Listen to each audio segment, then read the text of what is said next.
Good afternoon, everyone. We will call the meeting to order as, and we have a quorum. Lisa, will you call the roll, please? Yes. Senator Wilk. Present. Senator Leyva. Senator Roth. Assemblymember Nazarian. Assemblymember O'Donnell. Here. Assemblymember Cunningham. Juan Morales. Here. Cesar Diaz. Here. Daniel Kim. Here. Gail Miller. Here. We have a quorum. Great, thanks. Before we continue with the agenda, at the end of today's meeting, we'll meet again in closed session pursuant to Government Code 11126E1 for the purpose of conferring with and receiving advice from our legal counsel on a pending lawsuit. And second, we have the appeal items for San Bernardino City Unified and Lompoc Unified have been withdrawn from this agenda. And finally, the item stamped on pages 42 and 43 of the consent calendar for Palo Verde Unified has also been withdrawn from the agenda.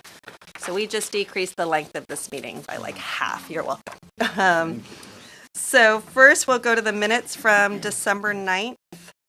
Any changes? Do we have a motion for approval?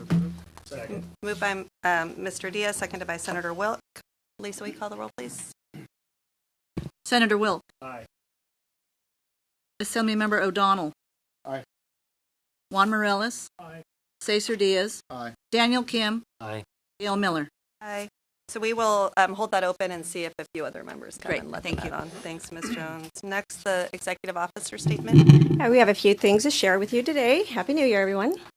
So we want to share with you an update on the priority apportionments, which was an action the board took in September, and that was a result of the fall bond sale. So we had nearly $772 million to award to projects, and we've been sharing with the board that they had to update timelines to submit their fund release request to our office by December 24th.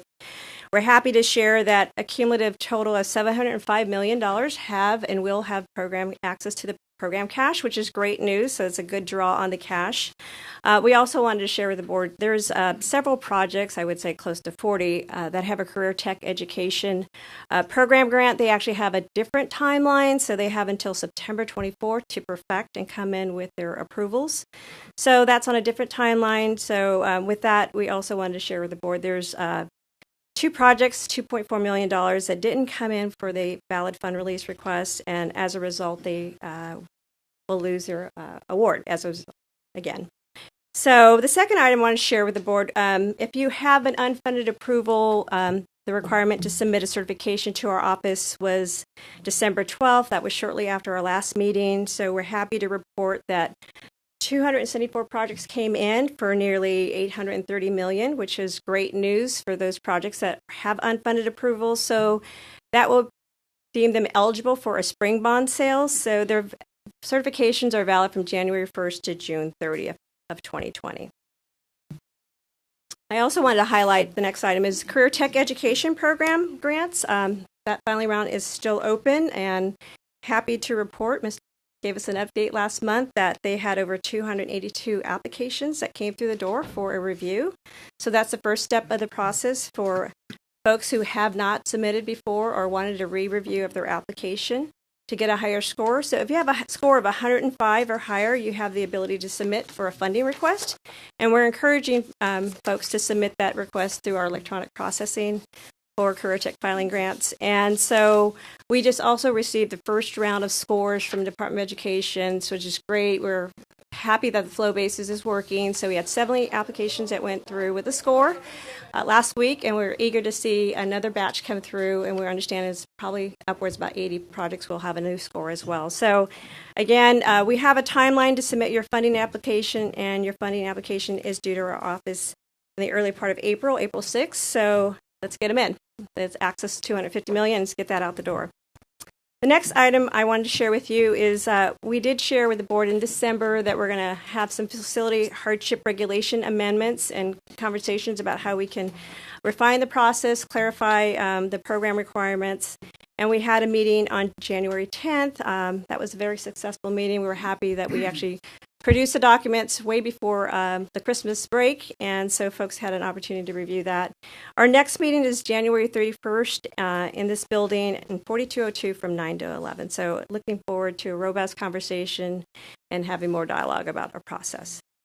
And the last item we wanted to share is as we start to monitor Prop 13 and it's getting closer to that voting date for the election. So we also wanted to share with the board that we're putting a planning schedule together for implementation if the bond does pass. So we wanted to make it very transparent about what topics we're going to be bringing first, second, and what have you. And our goal is also not only to spread the calendar out with the various topics, but also introduce some of the meetings in various regions throughout the state so folks can have the ability to participate, in Southern California, Central California, the Bay Area communities up north, and the San Diego area. So again, we're looking forward to produce a document that rolls out the timelines associated with this conversation. So if you're interested in the topic of charter schools or if you're interested in the topic with financial hardship, you'll see a snapshot of time of when those topics will be raised. So it's good information that we wanted to share.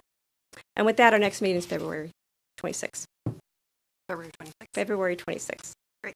Thank you very much. Why don't we go ahead, Mr. Oh, yes, Mr. O'Donnell, of course. Could we, for the next meeting, could we agendize an election of the vice chair? Would that need to be agendized, or? It does need to be agendized. So if we could do that, please. And then I know, Madam Chair, you and I talked about this, and I don't know whose role this is. Mm-hmm. So on the hiring of an assistant executive officer, we discussed this, and that was to be flown. So I don't know if it's been flown or what. I don't know who handles that. The appointment of an executive. Assistant, I believe it's assistant officer. Executive Officer. Yeah, I think it's a good question, Mr. O'Donnell. The question here is how most efficiently, of course, first we need the bond to pass. And then there's some questions around how most efficiently to get feedback from the community and from stakeholders. So I think we did reach out to your office for a meeting. I know you'd rather do that here. So I think the question is, you and I discussed this, right? And then I wanted my understanding that it was going to be flown. Is that the perception? Tell me what you mean by flown. Flown meaning there's a position open.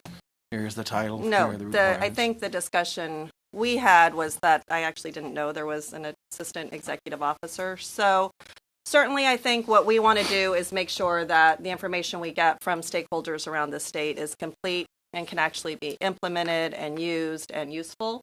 So what I'm trying to do and make sure I understand is the past experiences, which I don't think have always been as effective as we had hoped in terms of actually delivering what the bond and the statute intended. So, excuse me. So I think that's sort of the stakeholder process that we really want to consider, is that there's very specific statute. Again, AB 48 is now a bond and has to be approved. And what that looks like going forward, I think, is an important discussion. And happy to agendize it and discuss it next month. Okay, I'm a little confused by that, but either way, are you talking about the implementation process? Well, I'm talking about two things. So there's just quickly. So there's some concern in the community about implementation of AB 48 should have passed, right? And is that where you're coming from? Well, I think there's two reasons. We talked about an implementation committee, right? Something of that sort.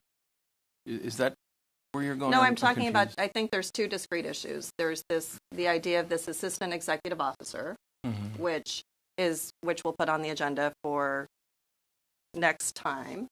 There's also the issue of electing a vice chair, which you've also asked to be agendized for next month. And then there's an issue of... The vice chair, just quickly, is part of the rules and operating procedures. We should have elected one already. And we've added that to the agenda for next month at your request. And the other one is, I think, may entail some more discussion. Right. And to your points, there are two discussion pieces to that. One is the executive officer, which I think is a robust discussion because it did not always lead to actually implementing the statute. So we want to be really mindful of that.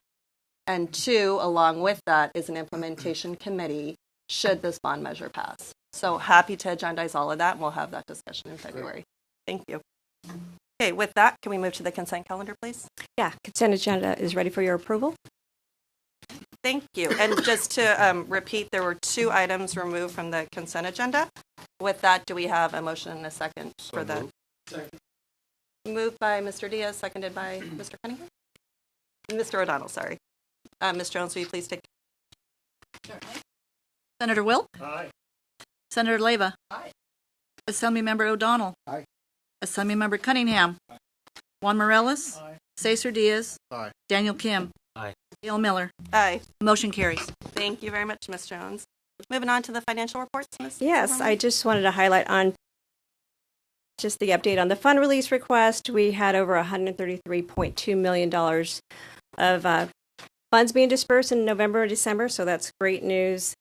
And as far as the activity on page 73 with the status of funds, although we didn't have a lot of flow of unfunded approvals going this month, and there's a reason why, is because if we have a construction cost index adjustment, we want to bring all those projects back to a February board, so we're not doing over some of the unfunded approvals. So with that, we do have some closeout activities that we did want to share and some rescissions. So we have over $1.3 million that reflected in adjustments to program grants and some closeouts. That represents for 6 projects, and we have over $306,000 for 14 projects that represent rescissions. And we also have some adjustments for full-day kinder. So those folks who had an amendment to their grants for the prior approvals. So we wanted to share with the board on page 74, that activity did reflect in the posting of the status of funds. So with that, I'll be happy to answer any questions. Great, thank you. Any questions? No, thank you. Any public comment? Great, thank you. So we will now move on to the appeal items. And San Bernardino and Lompoc were both withdrawn from today's agenda, just for anyone that wasn't here for that. So with that, we will move to the Washington Unified and FRESNO appeal. So yeah, I'd like to share with the board on page 163, and grab your attention. So with that, we wanted to highlight some significant facts regarding this project. We had American Union Elementary School came in initially for its program grant back in June of 2010. And at the time, they were eligible for financial hardship status. And the issue here before you is whether or not the district, who subsequently unified to Washington Unified, should have to return excess program grants as a result of receiving the design award. So there was $234,000 that was received twice as a result of us processing their grant approval. So I just want to highlight to the board, in June, the board did approve that grant request in June of 2010, and that was under American Union Elementary School, and that was for an elementary school project.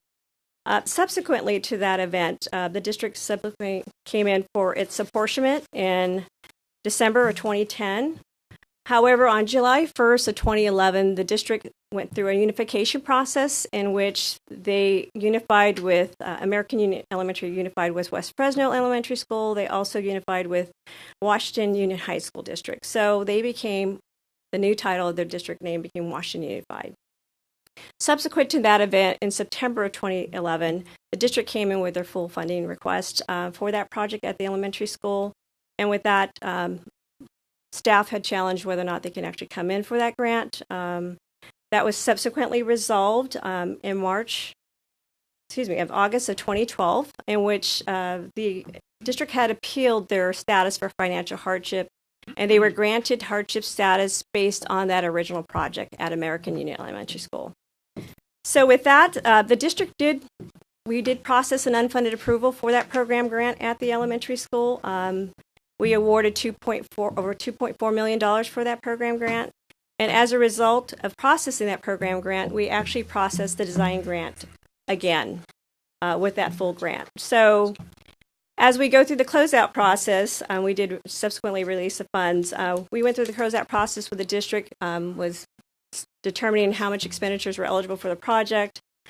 We actually submitted to the district that they had savings associated with that financial hardship project, and so they had over $99,000 of savings they needed to return, and the district was notified in December of 2017. In January 2018, the district did agree and concur with those findings. Several weeks after that, March 15, 2018, the district was subsequently notified that they actually did receive staff notice that we overfunded the project, And as a result, we were no longer asking for the $99,000 to be returned. We were asking the district to return $234,178. So the district, as a result, did appeal our determination, and here we are today. Want to get this resolved as soon as possible, I'm sure. So the district agrees to return the $99,000. However, they don't that they have to return to $234,000. They admit that this is a staffing error, and obviously it's probably the one-off occasion that it did happen, but it was a rare occurrence. But they definitely built the project in accordance to the program budget that they were received in their award. So with that, staff also wanted to recognize the regulations for financial hardship as receiving the advanced design for under 1859.81.1. The program does allow for an advanced design up to 40% of the construction grant. However, the regulation also specifies that the grant needs to be reduced once they came in for the full project. So in essence, staff should have reduced the project when it came in for the full funding. And as a result, staff does acknowledge the error, and it was likely dealt with the merging of the three districts. We're unaware of any other circumstances where we had appropriated the design funds twice. If I can direct your attention on page 166, I want to share with the board the table of the project funding. So the total award for the district that included the double funding for the design grant was $2.7 million.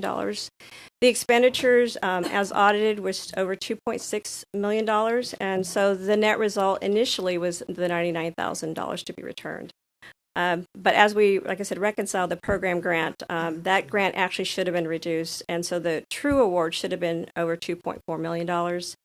And so even though the expenditures were over $2.6 million and their hardship district, there's $134,000 that was overspent on the project, the project should be that additional grant design award. So that $234,000, $178 should, the district is, staff had asked the district to return those funds. So at this time, we have no program regulations that would waive that additional grant. So we're seeking board direction.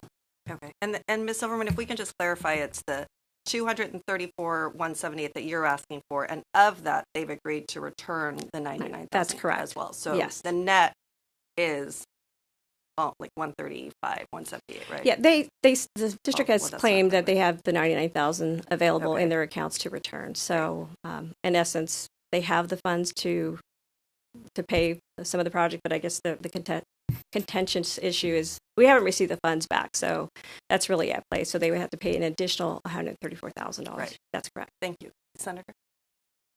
If I could just make a comment, Please. the $99,000, if they have that and can pay it back, this is through no fault of their own. It was a mistake, and that happened 10 years ago. So we hate to see kids suffer now and have that additional monies. They might not even have the money, so we don't know how they would get it. So I would certainly be supportive of them paying back what they have, which is the $99,000. And if you need a motion, I'll make a motion. Thank you. I appreciate that. So it's been moved. Is there any public comment? Anyone here? Seconded by Mr. O'Donnell. Anyone here from the district? No? Oh, would you like to come up, sir? Thank you. If you could please state your name for the record. Thank you. My name is Randy Morris. Oh, sir, do you mind speaking at the mic? Sure. Thank you. Man, I feel important up here with You you are guys. important. Randy Morris, Superintendent, Washington Unified School District. I was not with the district at the time that this took place.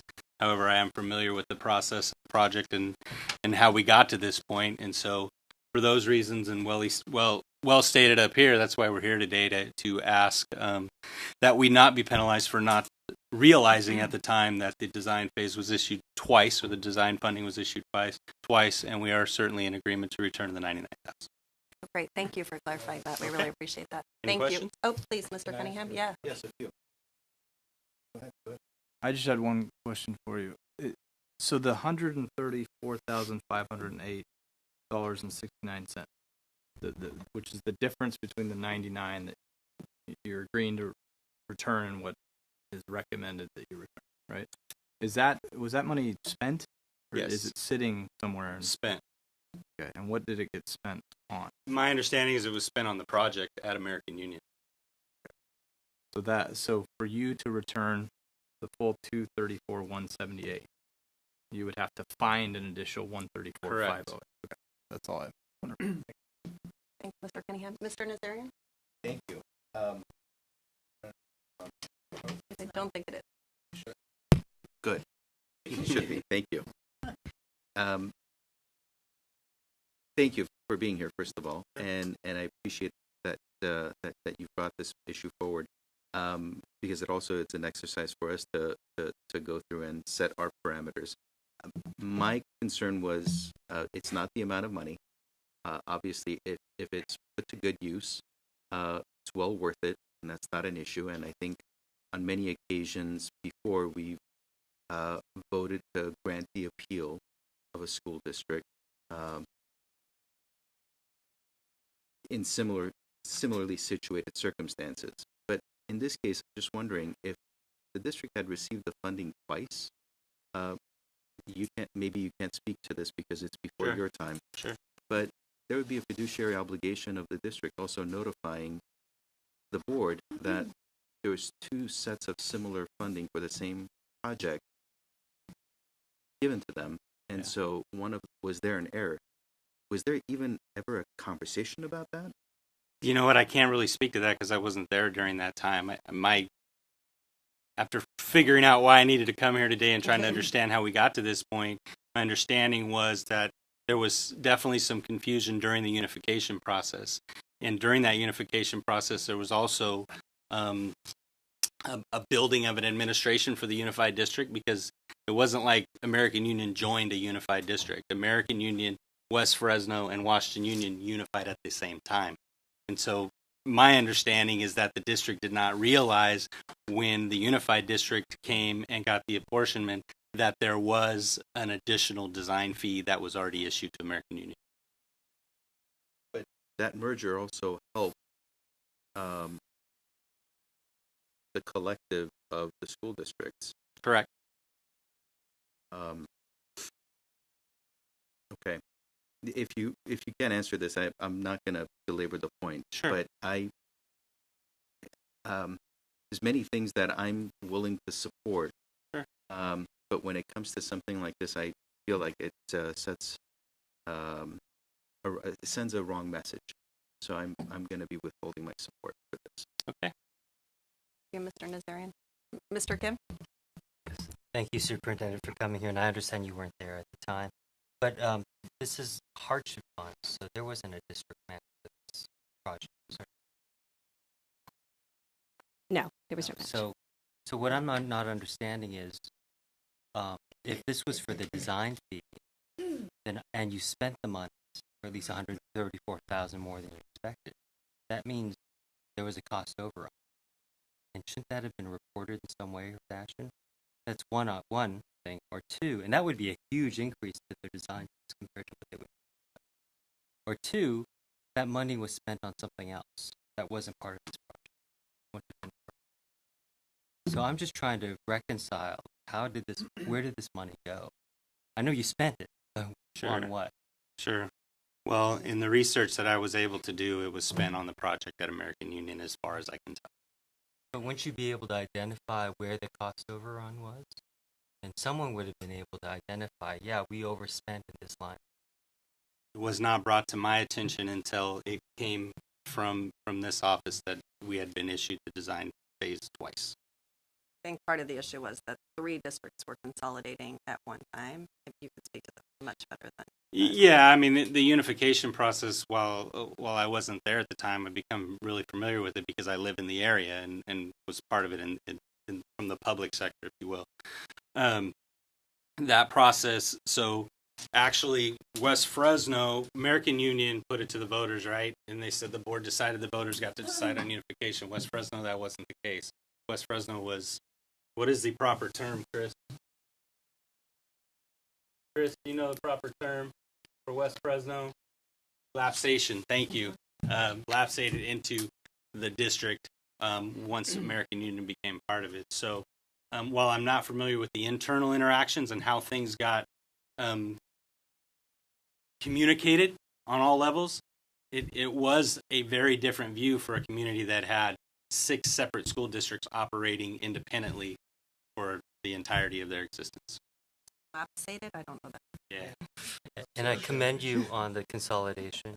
My understanding is with the consolidation, you're no longer a hardship. You no longer qualify as a hardship district. If the Currently, funds yes. were returned, would the monies go to a school district that would qualify as hardship? Program funds would just be returned to the pot, and so it would be, the next project in line, like in any of the case. So not necessarily specifically for hardship designation, it would go back to the new construction. Potentially for a hardship It district. could potentially go to a hardship district. That's correct. Thank you. There's a motion and a second. Any other public comment? Any other questions from the board? Ms. Jones, can we call the roll, please? Senator Wilk? Aye. Senator Leyva? Aye. Assemblymember Nazarian? Okay. Assemblymember O'Donnell? Aye. Assemblymember Cunningham? Juan Morales? Aye. Cesar Diaz? Aye. Daniel Kim? Nay. Okay. And Gail Miller. Not voting. Appeal And is that granted. motion does carry. Yes. Thank you, sir. Appreciate your time. Thank you. Thank you. So the Lompoc appeal was also taken off today's agenda at the request of the district. So we will move now to Ms. Kampfeiner, the adjustment to the school facility program grants. Yes, thank you. On page 247 of our agenda is the first of our action items, and it is the annual adjustment to the school facility program grants, which is based on the change in construction from last year to this year using a Class B construction cost index. The board has adopted RS means as the construction cost index to make this change, and the data received from RS means shows that the change was a 2.08% increase. So the grants that you see reflected on the attachment to this item have all been increased by 2.08%.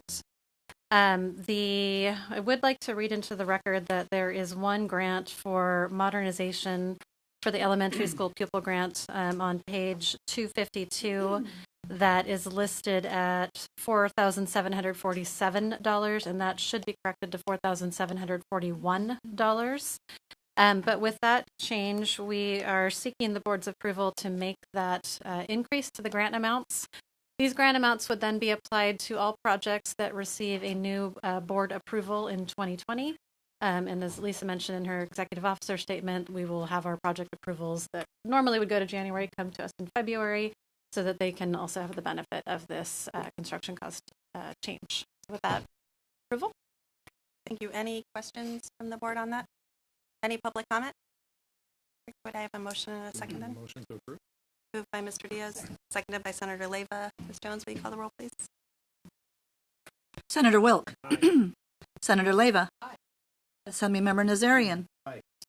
Assemblymember O'Donnell? Aye. Assemblymember Cunningham? Aye. Juan Morales? Cesar Diaz? Aye. Daniel Kim? Aye. Gail Miller? Aye. That motion carries. Thank you very much. Next, the index adjustment for the assessment for development.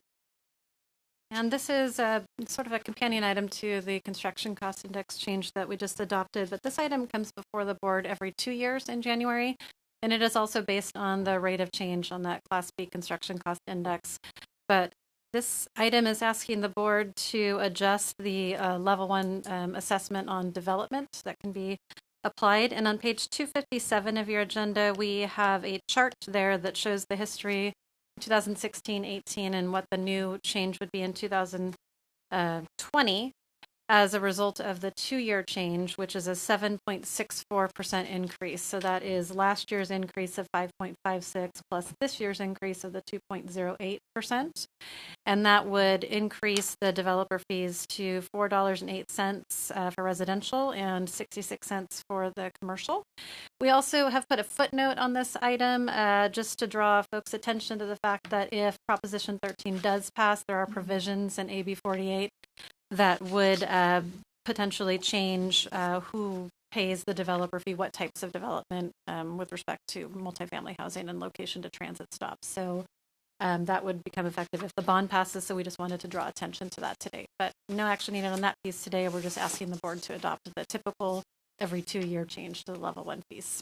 Great. Thank you very much, Ms. Kampfeiner. Any questions or comments from the board? Moved by Senator Leyva, seconded by Mr. Diaz. Any public comment? Great. May we take the roll, Ms. Jones? Senator Wilk. Aye. Senator Leyva. Aye. Assemblymember Nazarian.